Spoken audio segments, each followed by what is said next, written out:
Sziasztok! Itt vagyok ismét. Hát, újra ebben a kis udvarban vagyunk, és egy következő résszel elkészültünk. Mutatom is, hogy mit.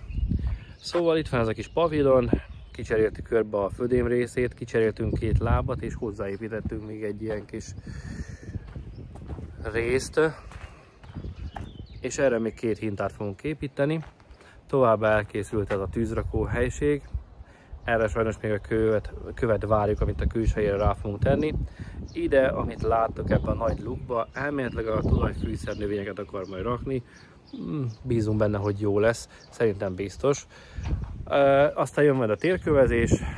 Elméletileg sarok nem lesz, sok ívvel leszünk megáldva, úgyhogy várjuk a következő részeket. Most elmenjünk máshol dolgozni, mert sajnos muszáj, úgyhogy sziasztok, innen folytatjuk.